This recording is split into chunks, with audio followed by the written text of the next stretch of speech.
Hello दोस्तों, welcome to my channel. दोस्तों, आज की वीडियो में हम लोग बात करेंगे 10 सितंबर के शिफ्ट 1 के बारे में, जिसमें हम लोग मैथ्स के सारे सवालों को डिस्कस करेंगे और ये हमारा सेट नंबर 4 होगा। नई सीरीज की शुरुआत हो चुकी है। अगर आप नहीं देखे हैं तो आप जाकर प्लेलिस्ट में चेकआउट कर सकते हैं। ठीक है, आइए शुरुआत करते हैं। चलते हैं सीधे हम लोग मैथ्स के सवालों की तरफ।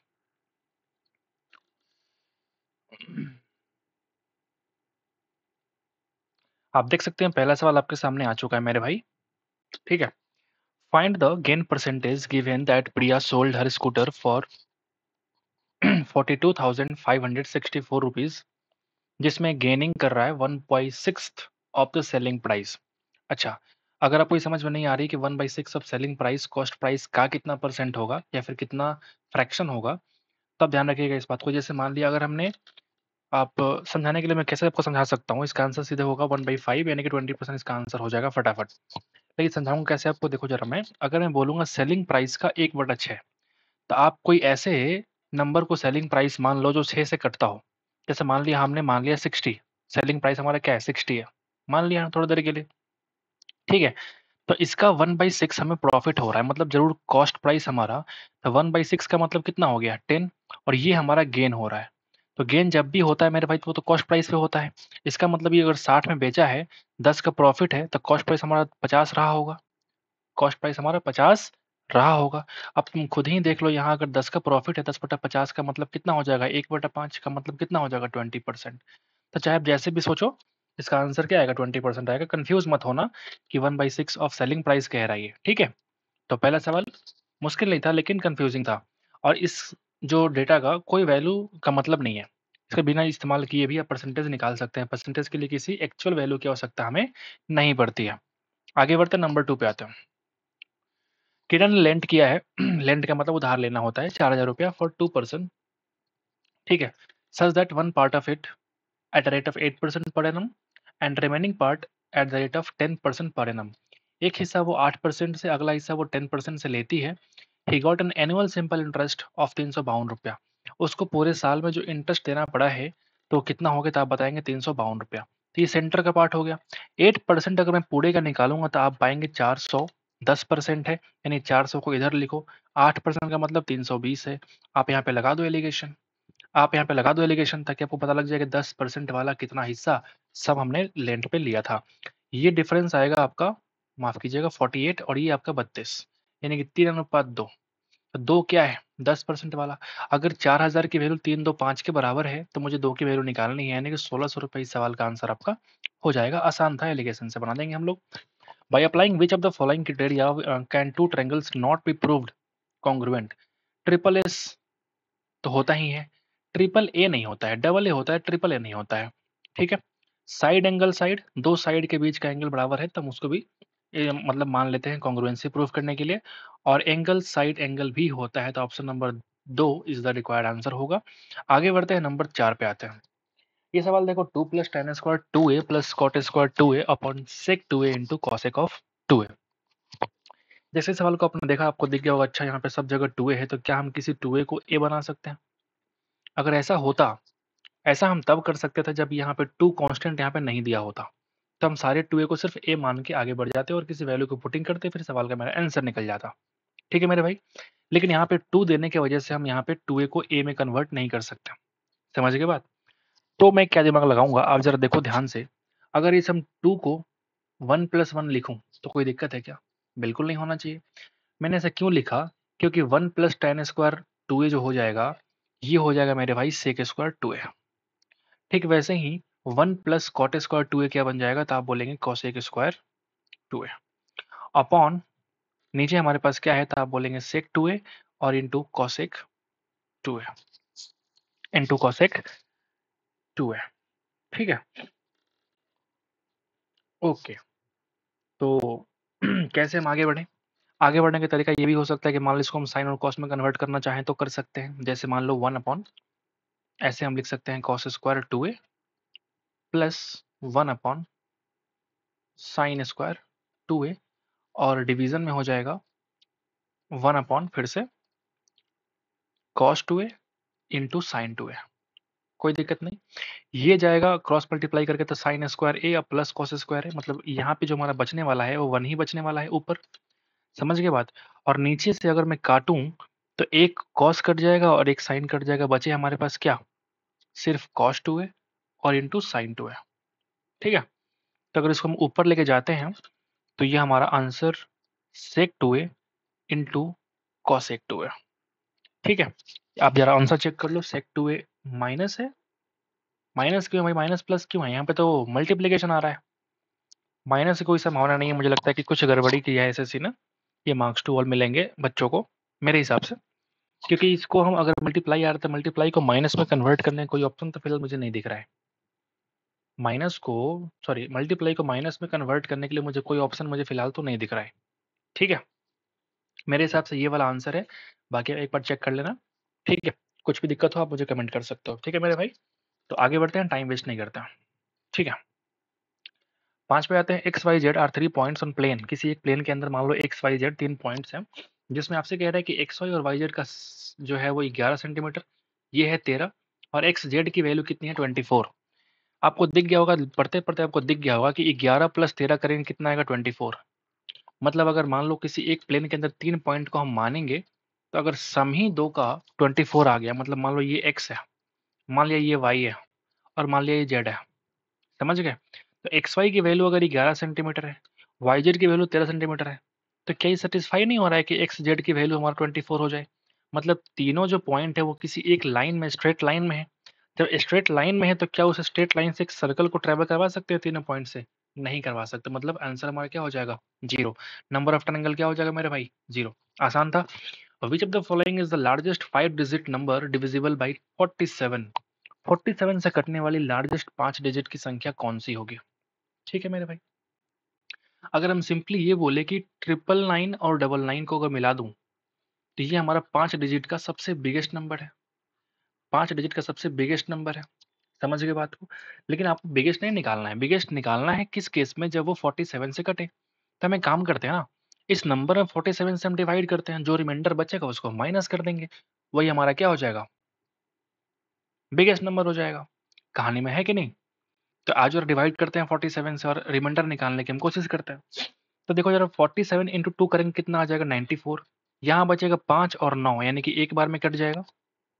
यानी हमको रिमाइंडर निकालना है, तो हम इसको लिखने की आवश्यकता तो है नहीं। तो क्या बोलेंगे? 5 और 9 में से 47 कट गया, मतलब 12 बचेगा। 12 और 9 मतलब 129। फिर से 2 बार काटो तो 94, यानी कि 6 और 29 कितना हो जाएगा? 35, और फिर से बचेगा 9।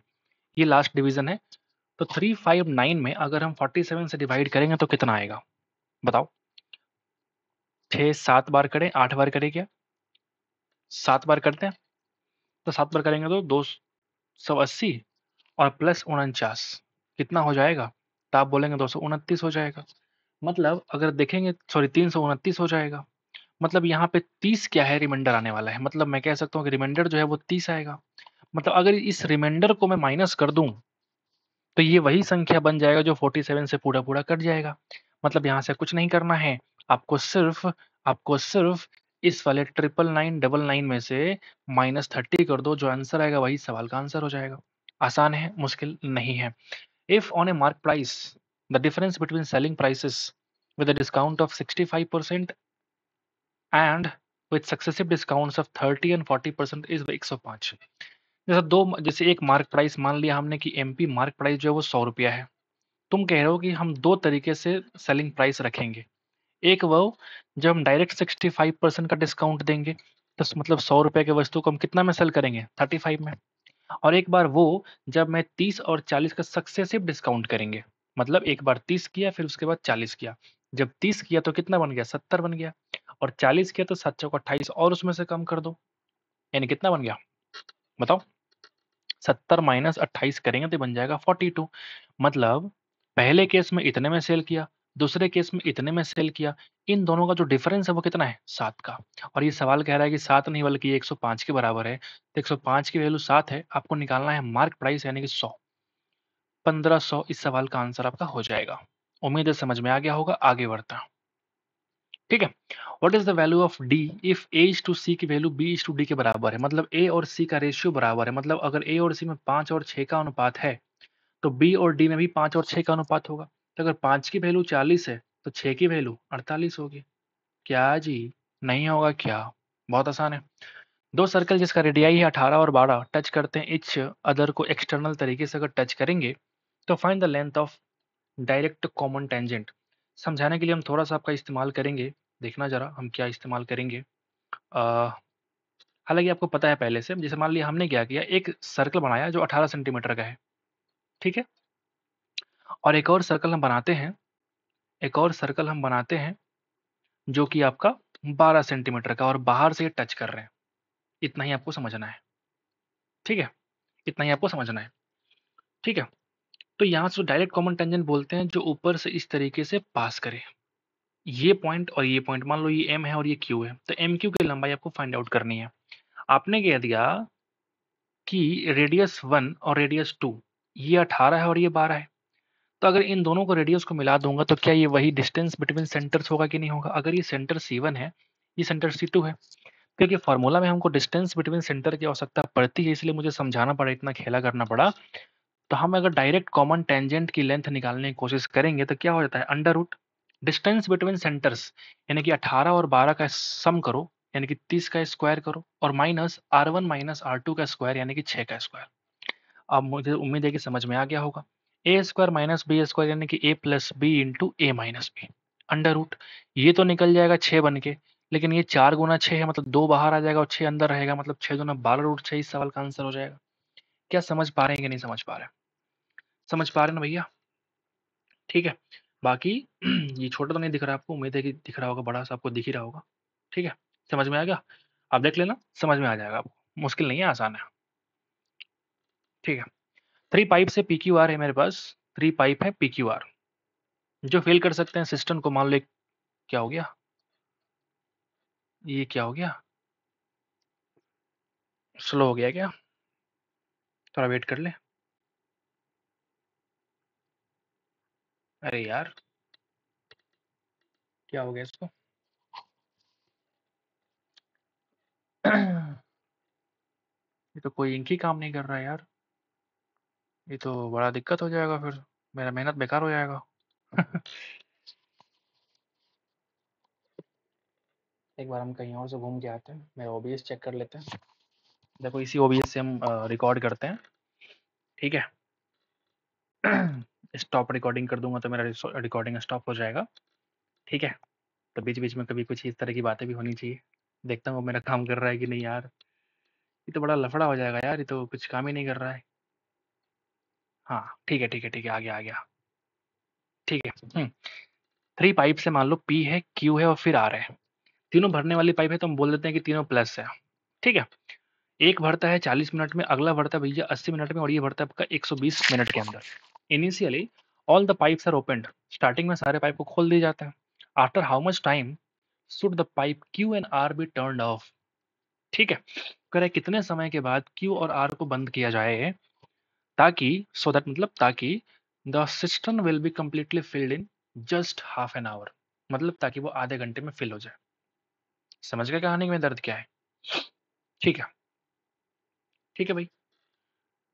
तो हम इसका पहले एलसीएम निकालेंगे, जो कि आपका 240 आएगा, कोई दिक्कत नहीं, ठीक है भाई। तो यहाँ देखो 6 की इफिशियंसी, 3 की इफिशियंसी और 2 की इफिशियंसी, कार्य क्षमता भरने की जो कार्य क्षमता वो इतनी है, मुझे आधे घंटे में फिल कर देना है, मुझे आधे घंटे में फिल कर देना है। तुम कह रहे हो कितने टाइम के बाद क्यू और आर दोनों को बंद करूं ताकि सिस्टम जो है पूरे आधे घंटे में फिल हो जाए। कितना बढ़िया सवाल है यार। अगर मान लो स्टार्टिंग में तीनों काम कर रहे हैं, स्टार्टिंग में तीनों काम कर रहे हैं, तो स्टार्टिंग में 6 3 9 तो 11 से काम कर रहे हैं, 11 से काम कर रहे हैं, तो इसका एक तरीका ये होता है, जैसे मान लीजिए आप ये तो वही बात हो गया ना, ये तो सवाल वही है कि क्यू और आर कितने टाइम पहले छोड़ के चले गए, ठीक है, ये वही वाला सवाल है, लेकिन ये बढ़िया सवाल होगा, थोड़ा कंफ्यूज कर रहा है आपको। तो मैं सोच रहा हूँ किस तरीके से आगे बढ़ूं ताकि फास्टली हो पाए। ठीक है, ये 6 इफिशियंसी हो गई, 3 इफिशियंसी और 2 इफिशियंसी है। कह रहा है कि स्टार्टिंग में initially all the pipes are opened and after how much time should the pipes Q and R turned off so that the system will be completely filled just half an hour. आप चाहते हो कि आधे घंटे में fill हो जाए, बिल्कुल ठीक। तो हम एक काम करते हैं, अगर स्टार्टिंग में तीनों को हम खोल दें, जैसे ये सवाल कह रहा है, इफ ऑल थ्री ओपेंड, अगर ऐसा रहा कितने टाइम के लिए, फॉर 30 मिनट्स, फॉर 30 मिनट्स अगर ऐसा रहा, तो हम बता सकते हैं कि 6 3 9 2 11 की एफिशिएंसी से अगर 30 मिनट काम करेंगे तो कितना हो जाएगा, 330 काम खत्म कर देंगे। लेकिन मुझे तो काम करवाना है सिर्फ कितना, 240, 240, ठीक है। इसका मतलब है जो हमने एक्स्ट्रा काम किया है, कौन सा, ये 60 इधर और 30 इधर, यानी कि 90 काम जो एक्स्ट्रा हुआ है, ये काम कौन किया है, क्यू और आर किया है। क्योंकि मुझे तो इसको पहले बंद कर देना चाहिए था, हमने बंद किया नहीं। इसका मतलब ये 3 और 2 5 की एफिशिएंसी से कितना मिनट एक्स्ट्रा काम किए हैं, तो आप बोलेंगे 18 मिनट एक्स्ट्रा काम किए हैं। इसका मतलब ये हुआ कि ये पाइप को, तीनों पाइप खोलने के, अगर मैं आधे घंटे टोटल में काम करवाना है, अगर ये ओपन पाइप के 12 मिनट के बाद, यानी कि 18 मिनट पहले की बात करूंगा, अगर 12 मिनट के बाद इन दोनों पाइप को मैं बंद कर दिया होता, तो ये 330 काम ना होकर के सीधे कितना होता, 240 काम होता। मतलब आंसर हमारा क्या हो जाएगा, 12 मिनट। मतलब 12 मिनट के बाद हमारे क्या करना पड़ेगा, इस तीनों पाइप को बंद कर देना पड़ेगा। हो सकता है कि इस सवाल को आप हमसे बेहतर तरीके से आप कर सकते हैं। कभी कभी क्या होता है कि आसान सवालों का भी आपके दिमाग में वो हिट नहीं करता कि कैसे हम आगे बढ़े। लेकिन अगर आपको मैथ्स के कंसेप्ट मालूम है, तो आप कुछ ना कुछ करके उस सवाल के पास पहुंच ही जाएंगे। ठीक है, तो कुछ ना कुछ आप यहाँ पे एक्स्ट्रा सीखेंगे। अगर आपके पास कुछ नॉलेज नहीं भी है कुछ तरीके से करने का, तो आप इस तरीके से आगे बढ़ सकते हैं। बेसिक्स ऑलवेज आपको फायदा करता है। ठीक है, आगे बढ़ते हैं, आगे बढ़ते हैं। The ages of two friends Ram and Ravi, एक तुम्हारे पास राम है और एक तुम्हारे पास मेरे भाई रवि है। ठीक है, the ages of difference between two friends differ by 7 years. Ram's mother जो है वो माया देवी है, is 3 times as old as Ram. अच्छा, कह रहे हो कि राम का जो मॉम है, राम की जो मॉम है, वो तुम कह रहे हो कि 3 times as old as Ram. ठीक है, and Ravi is 4 times as old as his brother Soham. अच्छा, कह रहा है कि Ravi is 4 times as old as his brother Soham. तो रवि 4 टाइम्स है, उसका मान लो इसका कोई ब्रदर सोहम है उससे, तो 4:1 यहाँ पे हो गया। The ages of Maya Devi and Soham differ by 65 years. जैसे ये जो माया देवी इसकी मम्मी है और ये इसका ब्रदर जो सोहम था, इन दोनों का जो डिफरेंस है वो आप पाएंगे 65 ईयर्स का है। ठीक है, 65 ईयर्स का है। ठीक है भाई, ओके भाई। तो आपसे कह रहा है कि find the age of Maya देवी। माया देवी का एज क्या है? ये बहुत बढ़िया सवाल है अगर आप देखेंगे तो। लेकिन जैसे मुझे पता चला कि ये माया देवी 1:3 है, इसका मतलब 3 का मल्टीपल है।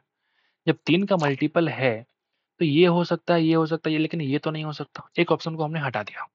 ठीक है, एक ऑप्शन को हमने हटा दिया। ठीक है, अच्छा जी, तो मैं काम करता हूँ।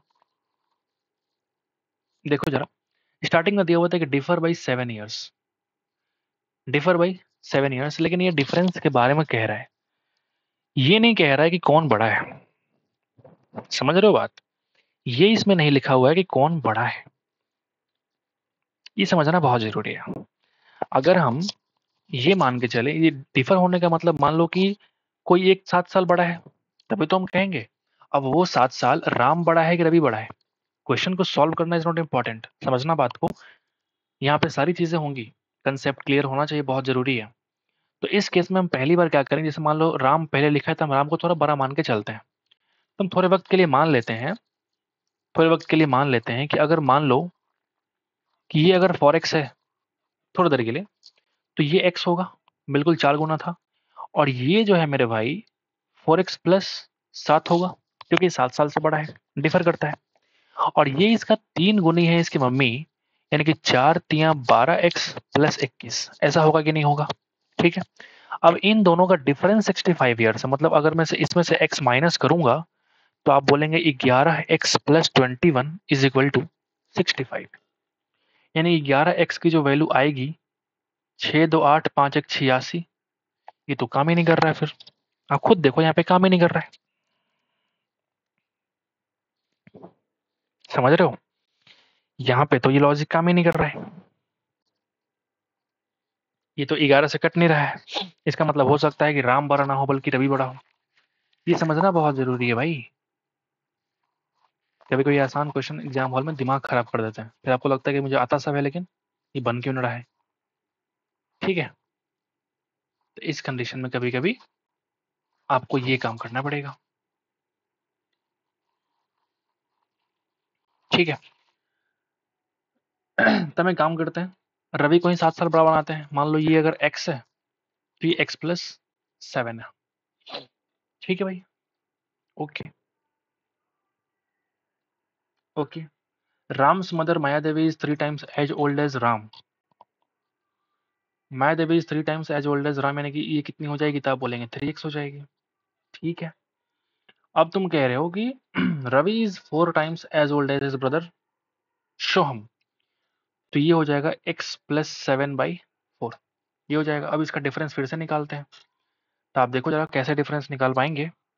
तो ये 4 तिया 12x minus x-7/4 is equal to 65। ठीक है। यहाँ बन गई 11x और -7 इज इक्वल टू 6 चौका 24 यानी कि 260। यानी कि x की वैल्यू कितनी हो जाएगी, 267/11। 11 दूना 22, 4 7, 11 चौक 44, 3/11। अब ये x की वैल्यू देख रहे हो कैसे आ रहा है।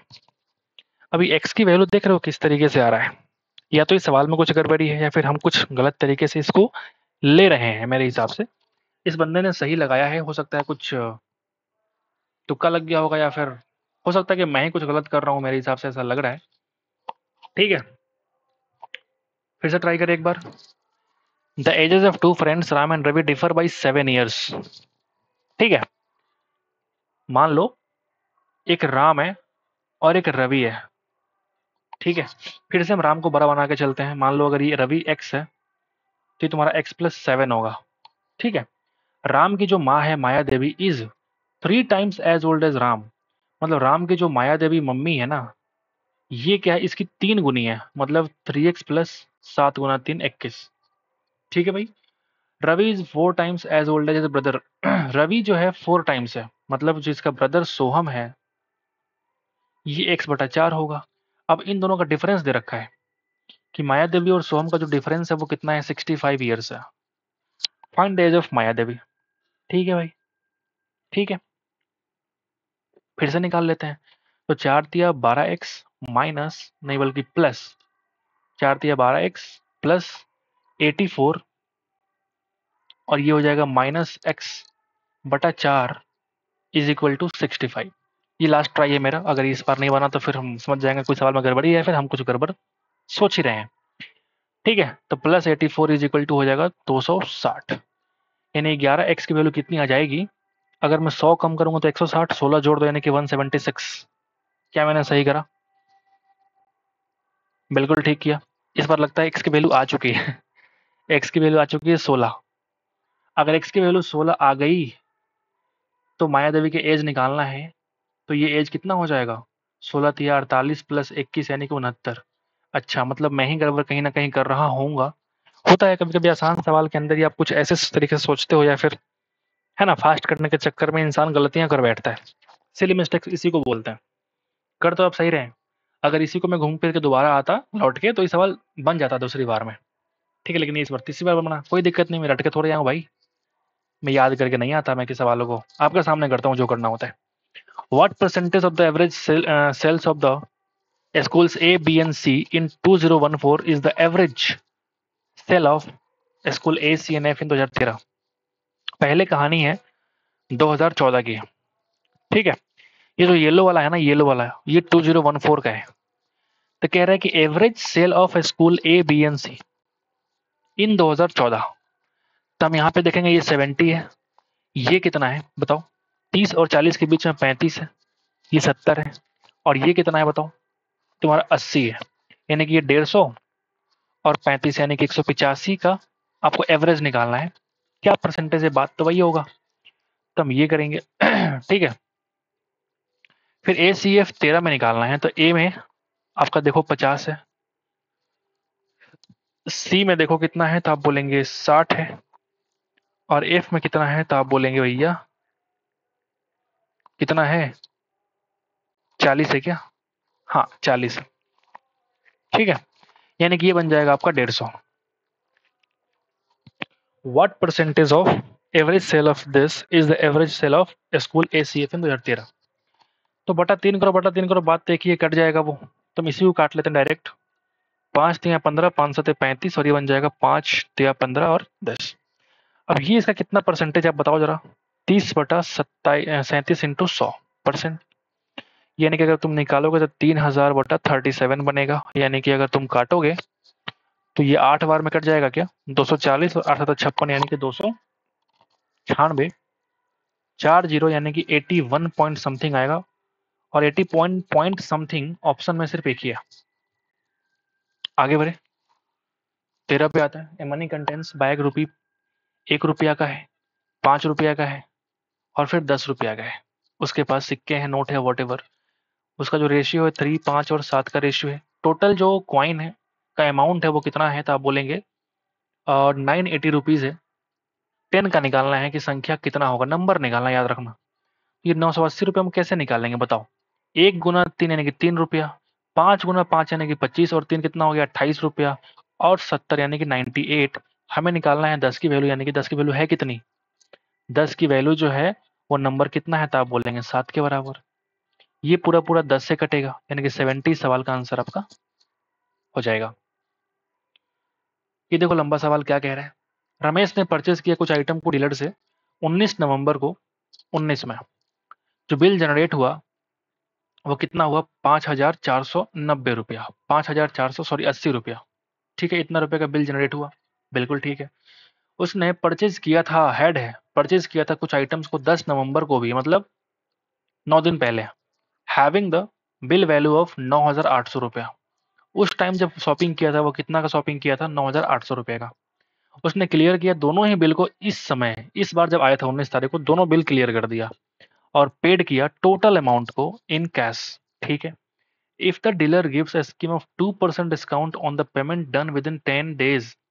अगर 10 दिन के बाद या फिर 10 दिन के अंदर आप किसी बिल को पेमेंट करते हैं तो डीलर जो है वो आपको 2% का डिस्काउंट दे रहा है, मतलब इस पे कितना हो जाएगा 2%।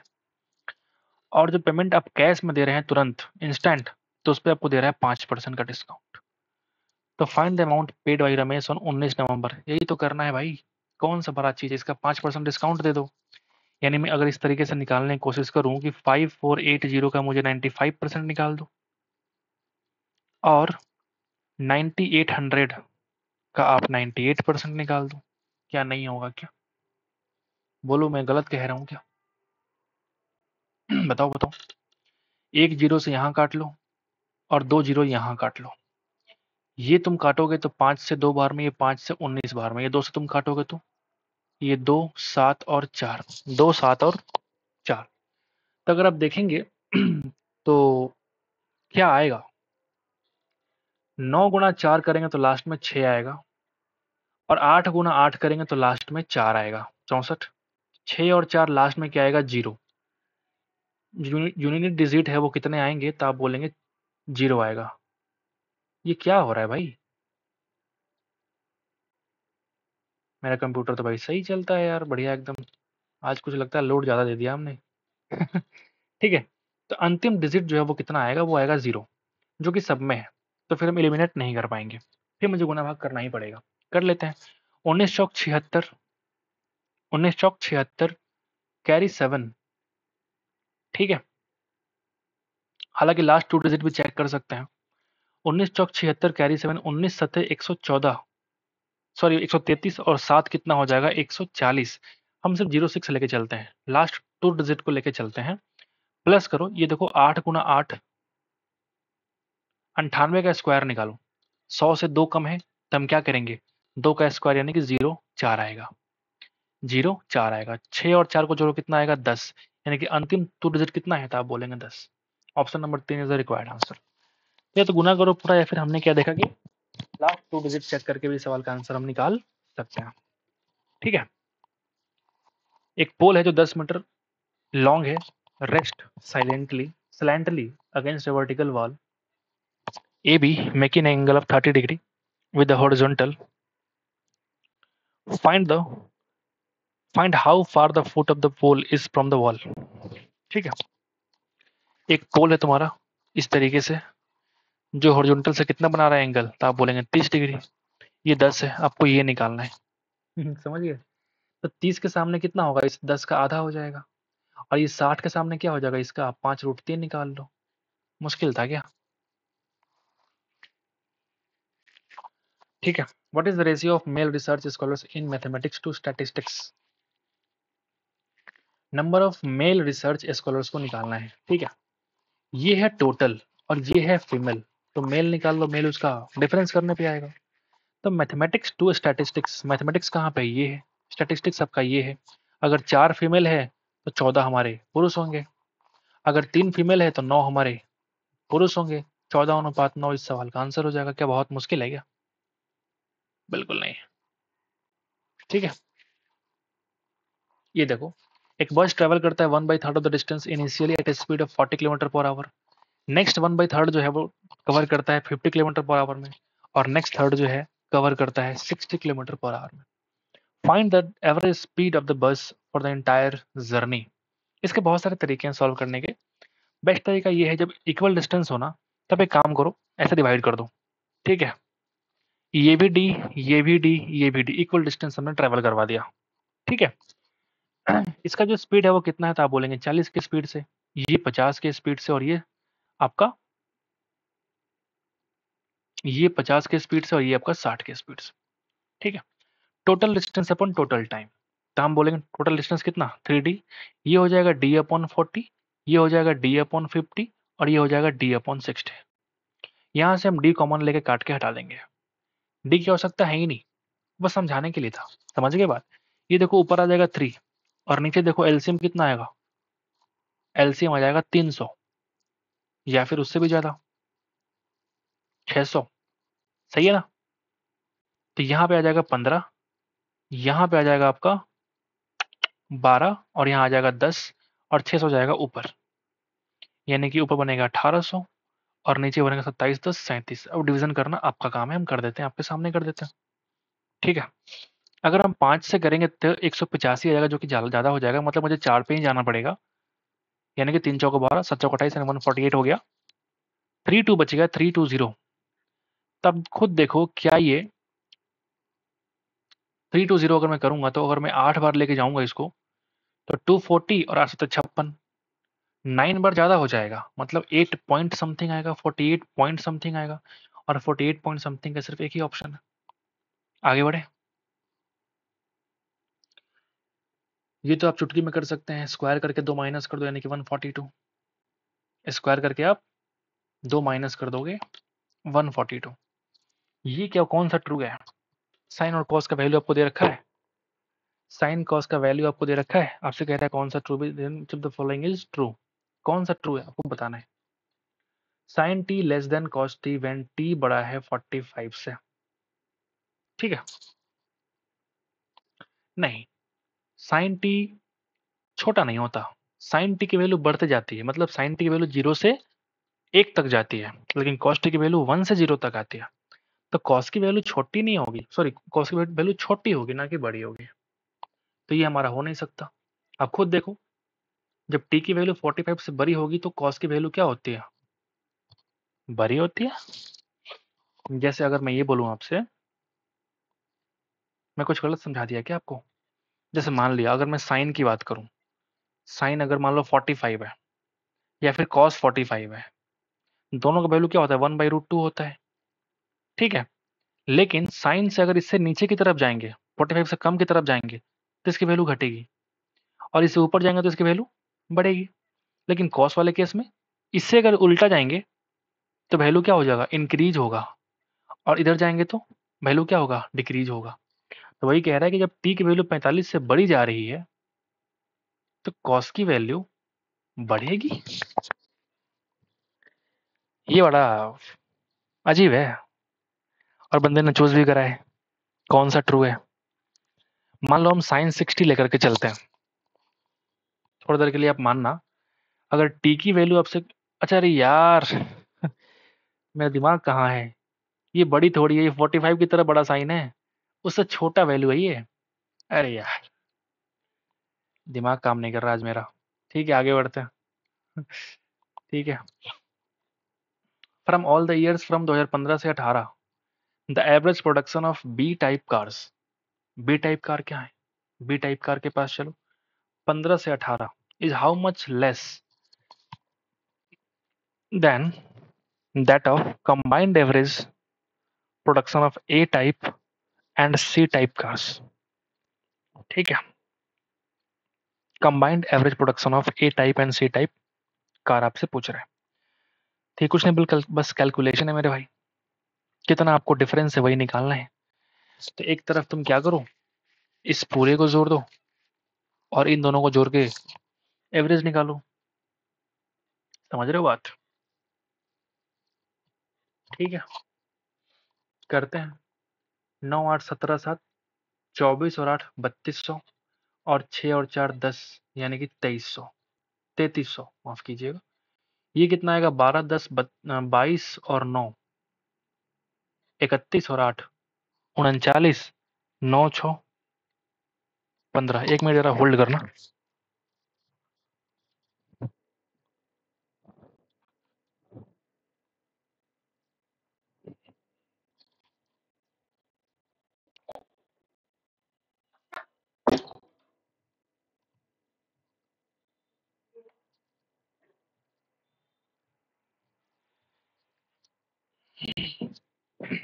ठीक है, तो क्या हो गया, 12 10 22 और 9 31 और 8 39 और 9 6 15 यानी कि 4050 हो गया।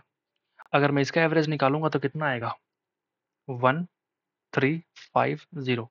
इसका एवरेज निकालूंगा कितना आएगा, 1100। ठीक है भाई। अच्छा मुझे बात बताओ, मैं 3 से क्यों कर रहा हूँ, ऐसे में दिमाग मेरा काम नहीं कर रहा है। ठीक है, 4 से करेंगे ना, एवरेज निकालना है तो 1012.5, ये 4 से करने पे कितना आएगा, 825। ठीक है, फिर अब इसका एवरेज निकालोगे, the average production of B type cars is how much less than that of the combined average production of A and C cars। ठीक है, ओके, कंबाइंड निकालना है, तो ये 7 6 13 और 6 19 और 5 24। ठीक है, 2400 हो गया, ये हो गया 60 और 50 110 और 80 190 यानी कि 2590 हो गया। ठीक है, यानी कि 2590 हो गया। इसका आप 4 से निकालोगे तो 6 4 30 यानी कि 725। समझ रहे हो बात? अब डिफरेंस निकालना है कंबाइंड का, तो इन दोनों का भी आपको एवरेज निकालना पड़ेगा। गंदा सवाल है ये, इस तरह के सवाल पूछने का मतलब ही नहीं बनता है। आप जोड़ घटाव करवा रहे हो एग्जाम हॉल में बैठ के, ये कोई तरीका थोड़ी है। बहुत सारे चैप्टर्स है भाई, अच्छे अच्छे क्वेश्चन इस पे आप पूछ सकते हो, बढ़िया बढ़िया सवाल, लॉजिकल सवाल पूछो। ये क्या तुम जोड़ घटाव गुना भाग करवा रहे हो, इससे तुम क्या ही हासिल कर लोगे भाई। ठीक है, कोई बात नहीं, अब करना पड़ेगा। तो एक तरफ 8 to 5 पॉइंट नहीं कुछ नहीं है, और एक तरफ 1012.5 है, तो ये 0.5 हो गया, 5 2 7 हो गया, 2 1 3 हो गया, 8 और ये 1 हो गया। इसका आप एवरेज निकालो बाई 2 करके, तो आप पाएंगे कि ये बन जाएगा 9, फिर ये बन जाएगा आपका 1, फिर ये बन जाएगा आपका 8.15 का मतलब हो जाएगा 7, फिर 1 और 0 का मतलब कितना हो जाएगा 5। समझ गया? अब क्या करना है कि इसमें से आपको डिफरेंस निकालना है ना, डिफरेंस निकालो इसमें से। देख रहे हो कितना घटिया सवाल है ये। तो 918 यानी कि 18.75 एक्स्ट्रा है। अगर मुझे यहाँ पे जाना पड़े, कर ही लेता हूँ यार, 918.75 647.25, यहाँ आएगा 50, 8 में 7 गया 1, 11 में से 4 गया 7 और ये आपका 271.50 यानी कि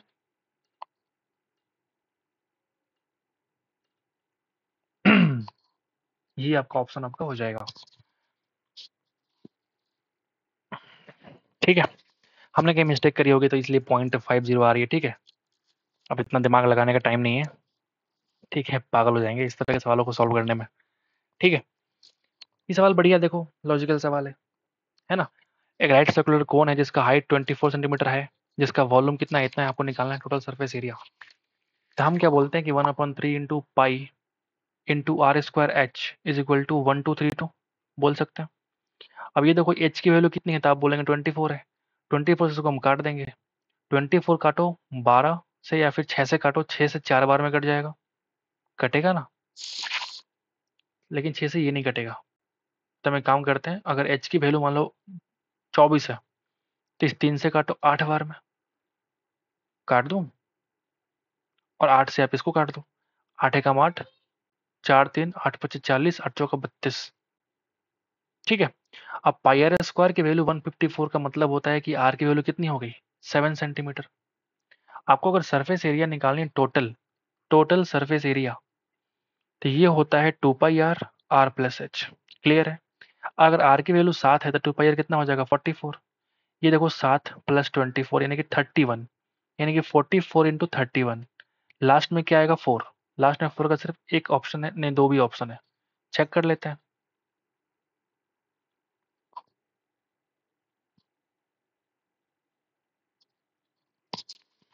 क्या हमने सही करा है। हाइट जो है 24 है, वॉल्यूम कितना है, 1232 है।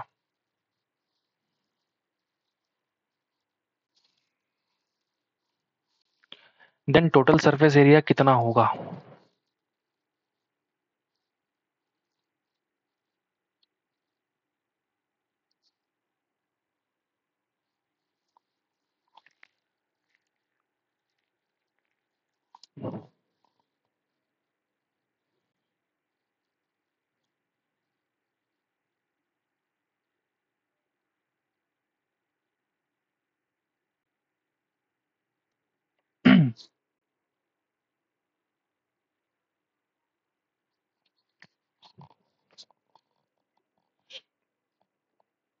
मैंने जो फार्मूला यहाँ पे लगा दिया है वो किसका लगाया है, सिलेंडर का।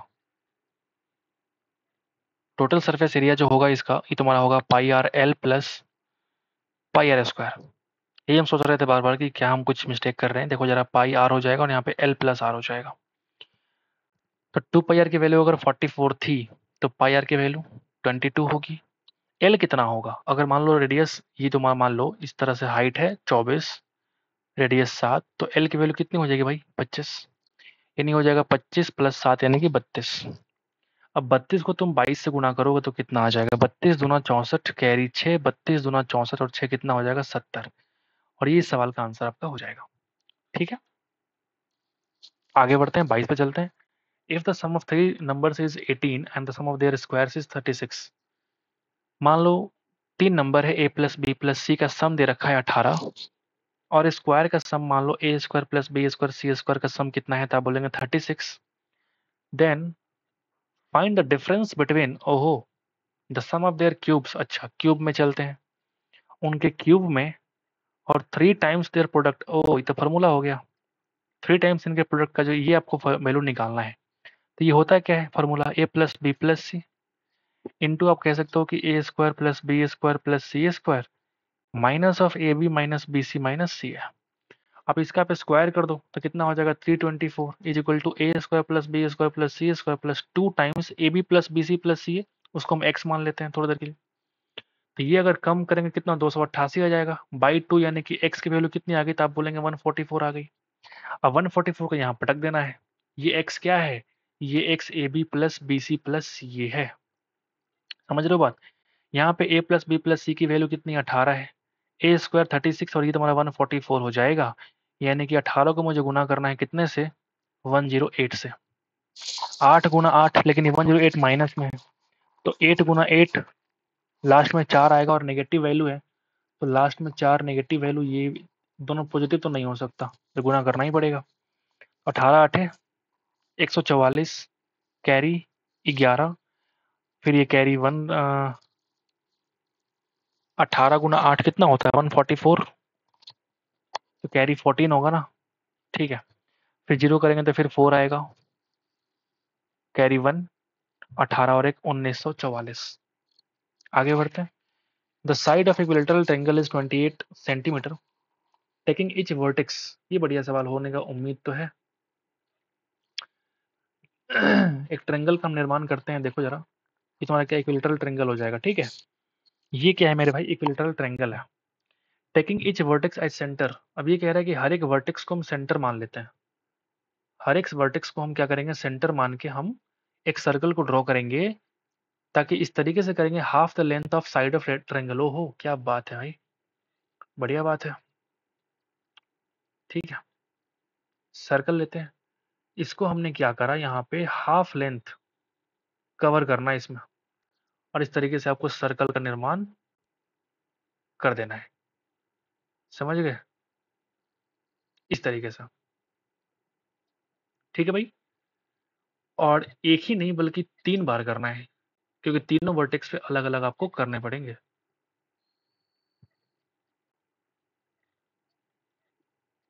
ठीक है, तो एक और सर्कल यहाँ पे आप ले लो, और एक और सर्कल आप यहाँ पे ले लो। समझ गए, ये तीनों आपस में क्या है ना, एक दूसरे से अटैच्ड है, समझना इस बात को।